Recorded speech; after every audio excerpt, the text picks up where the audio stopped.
अनसुईया की पातिव्रत के प्रभाव से गंगा का प्राकट तथा अत्रीश्वर महात्मा का वर्णन। सूची बोले, हे महर्षियों, किसी समय जब ब्रह्मवेत्ताओं में श्रेष्ठ ऋषिवर अत्रि समाधि में जगे, तब उन्होंने अपनी प्रिया पत्नी से कहा, जल दो। वे साध्वी भी मैं जल अवश्य ही लाऊंगी, ऐसा निश्चय कर कमंडलू लेकर वन की ओर चल पड़ी। विचार करने लगी कि मैं जल कहाँ से लाऊं, मैं क्या करूं, कहाँ जाऊं, कहाँ से जल लाऊं। इस विषय में पड़ी हुई उन्होंने उन गंगा जी के मार्ग में देखा। गंगा जी के पीछे पीछे अनसुईया भी चलने लगी। तब नदियों में श्रेष्ठ तथा सुंदर शरीर धारण करने वाली गंगा नदी देवी ने उनसे कहा। गंगा जी बोली, हे देवी, मैं तुम पर प्रसन्न हूँ। तुम यह बताओ कि इस समय कहाँ जा रही हो। हे सुभगे, सचमुच तुम धन्य हो, मैं तुम्हारी आज्ञा का पालन करूँगी। सूची बोले, हे ब्राह्मणों, तब उनकी बात सुनकर तपस्विनी ऋषि पत्नी स्वयं आश्चर्य में पड़ गई और प्रेम पूर्वक यह वचन कहने लगी। बोली, हे कमलनयने, तुम कौन हो और कहाँ से आई हो? कृपा करके बताओ। तुम मनोहर बोलने वाली साध्वी सती जैसी मालूम पड़ रही हो। सूर्य बोले, हे मुनीश्वरों, ऋषि पत्नी के द्वारा इस प्रकार कहे जाने पर नदियों में श्रेष्ठ दिव्य रूप धारिणी गंगा जी ने यह वचन कहा। गंगा जी बोली, हे साध्वी, अपने पति तथा परमेश्वर सदाशिव के प्रति तुम्हारी सेवा को देखकर और तुम्हारा धर्माचरण देखकर मैं तुम्हारे समीप ही स्थित हो गई हूँ। हे सुचस्मती, मैं गंगा हूँ और तुम्हारे शिव आराधन से प्रसन्न होकर यहाँ आई हूँ और तुम्हारी वशवर्तिनी हो गई हूँ। अतः तुम जो चाहती हो उसे मांगो। सूची बोली, गंगा के द्वारा इस प्रकार कहे जाने पर वे साध्वी अनसुईया उन्हें नमस्कार कर आगे खड़ी हो गई और बोली कि यदि आप इस समय मुझ पर प्रसन्न हैं तो जल दीजिए। यह वचन सुनकर गंगा जी बोली, गड्ढा तैयार करो। तब क्षण मात्र में वैसा करके वे अनसुईया आकर वहीं खड़ी हो गई। इसके बाद वे गंगा उस में प्रविष्ट हो गई और जल रूप में परिणित हो गई। तब उन्होंने आश्चर्यचकित हो जल को ग्रहण कर लिया। तत्पश्चात मुनि पत्नी अनसुईया ने लोगों के सुख के लिए नदियों में श्रेष्ठ तथा दिव्य रूप वाली गंगा जी से यह वचन कहा। बोली, हे कृपामयी, यदि आप मुझ पर प्रसन्न हैं तो अब आप तब तक यहाँ स्थित रहिए जब तक मेरे स्वामी यहाँ न आ जाएं। सज्जनों को सुख देने वाली अनसुईया के इस वचन को सुनकर गंगा ने अत्यंत प्रसन्न होकर कहा, हे अनघे, मैं इस जल में अत्रि को देना, तुम मेरे इस जल को अत्रि को देना। उसके इस प्रकार कहने पर अनसुईया ने वैसा ही किया। वे कभी नष्ट न होने वाली उस दिव्य जल को अपने स्वामी को देकर उनके आगे खड़ी हो गई। तब उन ऋषि ने भी अत्यंत प्रेम से विधि पूर्वक आचमन कर उस दिव्य जल का पान किया और उसे पीकर सुख का अनुभव किया। वो आश्चर्य है, मैं जो जल प्रतिदिन पीता हूँ यह वह जल तो नहीं है। ऐसा विचार कर उन्होंने वन में चारों ओर अपनी दृष्टि फैलाई। तब सूखे वृक्ष और उससे भी अधिक सूखी दिशाओं देखकर ऋषि श्रेष्ठ ने उनसे कहा कि क्या फिर वर्षा नहीं हुई? उनकी बात सुनकर अनसुईया ने कहा, नहीं, वर्षा नहीं हुई। तब ऋषि ने पुनः अनसुईया से कहा कि फिर तुमने यह जल कहाँ से प्राप्त किया है? मुनीश्वरों, ऋषि के ऐसा कहने पर अनसुईया असमंजस में पड़ गई और मन में विचार करने लगी कि यदि मैं बता देती हूँ तो इससे मेरी उत्कृष्टता सिद्ध होगी और यदि नहीं बताती तो मेरी पातिव्रत भंग हो जाएगा। अब मैं कौन सा उपाय करूँ कि ये दोनों बातें ना हो और मैं सच सच बात कह भी दूँ। अभी इस प्रकार विचार कर ही रही थी कि महर्षि बारंबार पूछे।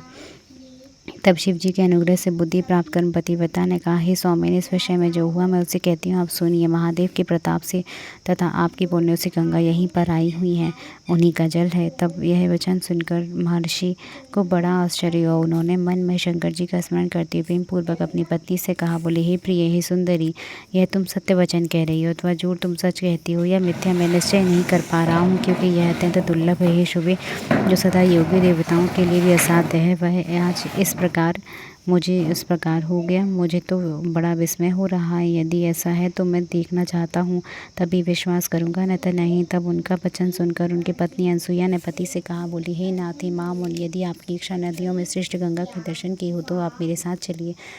ऐसा कहकर वे पतिव्रता अपने पति के साथ लेकर शिव जी का स्मरण करके शीघ्र ही वहाँ पहुँच गई जहाँ नदियों में श्रेष्ठ गंगा विद्यमान थी। उसके बाद उन पतिव्रता ने अपने पति को उस गड्ढे में स्थित दिव्य स्वरूप वाली गंगा का दर्शन कराया। मुनिश्रेष्ठ ने वहां जाकर ऊपर तक जल से परिपूर्ण सुंदर गड्ढे को देखा। कहा, ये धन्य है, यह तो साक्षात मेरा तप है अथवा अन्य किसी का। इस प्रकार कहकर मुनिश्रेष्ठ ने भक्तिपूर्वक उस गंगा की स्तुति की। इसके बाद उन मुनि ने निर्मल जल से भली भांति स्नान किया और आचमन कर बार बार उनकी स्तुति की। अनसुईया ने भी उस निर्मल जल से स्नान किया। इसके बाद उस पतिव्रता अनसुईया तथा मुनि ने वहाँ नित्य कर्म संपन्न किया। उसके बाद गंगा ने अनसुईया से कहा कि अब मैं अपने स्थान को जा रही हूँ। गंगा के ऐसा कहने पर उस साध्वी ने पुनः उन श्रेष्ठ नदी गंगा से कहा। बोली, हे देवेशी, यदि आप प्रसन्न हैं तो मुझ पर अपनी कृपा कीजिए। तो हे देवी, इस तपोवन में आप स्थित होकर निवास करें, क्योंकि बड़े लोगों का ऐसा स्वभाव होता है कि वे एक बार किसी को स्वीकार करके कभी उसे छोड़ते नहीं हैं। इतना कहकर दोनों हाथ जोड़कर पुनः उनकी स्तुति करने लगे। दंत ऋषि ने इसी प्रकार प्रार्थना की कि हे सरिद्वारी, हे देवी, यहीं पर निवास करें, आप हमारे अनुकूल रहें, हम लोगों को सनात करें। तब उनके यह वचन को सुनकर नदियों में श्रेष्ठ गंगा प्रसन्न हो गई। इसके बाद गंगा ने अनसुईया से यह वचन कहा, हे अनसुईया, यदि तुम भगवान शंकर की अर्चना एवं अपने स्वामी की सेवा का वर्षभर का फल मुझे प्रदान करो तो मैं देवताओं के उपकार के लिए यहाँ स्थित रहूँगी। हे देवी, दान, तीर्थ, स्नान, यज्ञ और योग से मेरी उनकी संतुष्टि नहीं होती जितनी पतिव्रताओं के पातिव्रत से होती है। पतिव्रता को देखकर मेरे मन को जैसी प्रसन्नता होती है वैसी प्रसन्नता अन्य उपायों से नहीं होती। हे सती अनसुईया, मैं सत्य कहती हूँ, पतिव्रता स्त्री को देखकर मेरा पाप नष्ट हो जाता है और मैं विशेष रूप से शुद्ध हो जाती हूँ। पतिव्रता स्त्री पार्वती के तुल्य है, इसीलिए यदि तुम लोकहित के लिए यह पुण्य मुझे देती हो तो कल्याण की इच्छा करती हो तो यहाँ पर स्थित हो जाऊँगी यह वचन सुनकर पतिव्रता अनसुईया ने वर्षभर का सारा पुण्य गंगा को दे दिया। बड़े लोगों का ऐसा स्वभाव है कि दूसरों का हित करते हैं। इस विषय में सुवर्ण चंदन इक्षुरथ दृष्टांत स्वरूप है।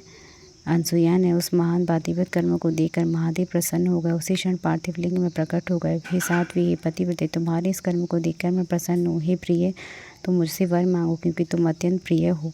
इसके बाद वे दोनों पति पत्नी 5 मुखों से युक्त मनोहर आकृति वाले शिव को देखकर अत्यंत आश्चर्यचकित हो गए और उन्होंने दोनों हाथ जोड़कर महाशक्ति से युक्त नमस्कार करके स्तवन किया। इस लोक का कल्याण करने वाले उन शंकर की भली भांति अर्चना करके उनसे कहने लगे, बोले, हे देवेश, यदि आप प्रसन्न हैं तो ये जगदम्बा भी प्रसन्न है, और तो आप इस तपोवन में निवास करें और लोगों के लिए सुखदायक हो। इस प्रकार प्रसन्न हुई गंगा और प्रसन्न हुए सदाशिव, वे दोनों वहाँ स्थित हो गए जहाँ ऋषि शेषाद्रि रहते थे। दूसरों का दुख दूर करने वाले सदाशिव वत्रेश्वर नाम से वहाँ पर प्रसिद्ध हो गए। गंगा जी भी अपनी शक्ति से उसी गड्ढे में स्थित हो गई। उसी दिन से वहाँ पर जल सर्वदा अक्षय प्रभावित होने लगा। हाथ भर ये उस गड्ढे में प्रविष्ट हुई गंगा मंदाकिनी नाम से प्रसिद्ध हुई। हे द्रजो, प्रत्येक तीर्थ में उस स्थान पर वे समस्त ऋषि दिव्य ऋषि अपनी पत्नियों के साथ आ गए। वे वहाँ पहले दूसरी जगह चले गए थे। वहाँ का सारा प्रदेश यह व्रीहि से परिपूर्ण हो गया, जिनसे उस श्रेष्ठ ऋषियों के साथ यज्ञ आदि करने वाले वहाँ के लोग होम करने लगे। हे मुनीश्वर, उस समय उस कर्मों में संतुष्ट होकर मेघों ने बहुत वर्षा की, जिससे संसार में परम आनंद छा गया। हे मुनीश्वर, इस प्रकार मैंने अत्रेश्वर का महात्म्य आप लोगों से कहा, जो सुखप्रद भोग मोक्ष देने वाला, समस्त मनोरथों को पूर्ण करने वाले, भक्ति को बढ़ाने वाला है। जय जय श्री शिव महापुराणी, जय जय श्री शिव महापुराणी, जय जय श्री शिव महापुराणी, जय जय श्री शिव महापुराणी। हर हर महादेव, हर हर महादेव, हर हर महादेव, हर हर महादेव, हर हर महादेव, हर हर महादेव, हर हर महादेव। काशी विश्वनाथ।